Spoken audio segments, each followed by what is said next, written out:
চাঁদ আর আগের মতো নেই। ধীরে ধীরে ছোট হয়ে যাচ্ছে আমাদের একমাত্র প্রাকৃতিক উপগ্রহ।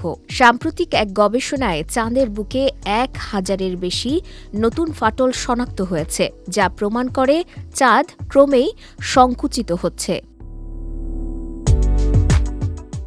এই গবেষণা করেছে যুক্তরাষ্ট্রের ন্যাশনাল এয়ার অ্যান্ড স্পেস মিউজিয়ামের centre for earth and planetary স্টাডিজের গবেষকরা।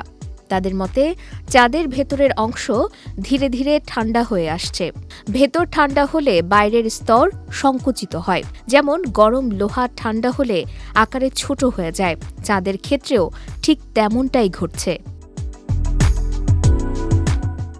এই সংকোচনের ফলে চাঁদের পৃষ্ঠে প্রচণ্ড চাপ তৈরি হয়। কোথাও কোথাও ভূত্বকের এক অংশ আরেক অংশের উপর উঠে গিয়ে পাহাড়ের মতো উঁচু শৈলশিরা তৈরি করে। এসব গঠনকে বলা হয় লোবেট স্কার্পস। আগে এগুলো মূলত চাঁদের উচ্চভূমিতে দেখা গেলেও এবার প্রথমবারের মতো চাঁদের অন্ধকার সমতল অঞ্চল লুনার মারিয়াতেও একই ধরনের ফাটল ধরা পড়েছে। নতুন এসব গঠনের নাম দেয়া হয়েছে স্মল মেয়ার রিজ। গবেষণায় মোট ১,১১৪টি নতুন ফাটল চিহ্নিত হয়েছে।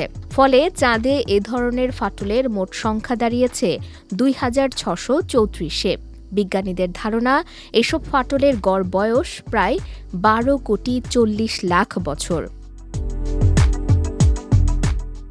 বিজ্ঞানী কোল নাইপাভার জানিয়েছেন, চাঁদ নিয়ে এখন অত্যন্ত গুরুত্বপূর্ণ সময় চলছে। সামনে আর্টেমিস মিশনের মাধ্যমে মানুষ আবার চাঁদে যাওয়ার প্রস্তুতি নিচ্ছে।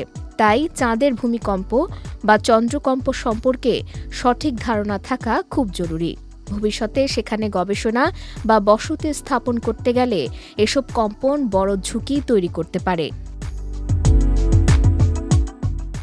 সব মিলিয়ে বোঝা যাচ্ছে, চাঁদ স্থির ও নিষ্ক্রিয় নয়। ভেতরের তাপমাত্রা পরিবর্তন এবং সংকোচনের প্রভাব এখনও তার পৃষ্ঠে স্পষ্টভাবে ফুটে উঠছে। চাঁদ ছোট হচ্ছে, আর সেই সঙ্গে বাড়ছে বিজ্ঞানীদের আগ্রহ ও উদ্বেগ। বিজয় টিভি নিউজ ডেস্ক।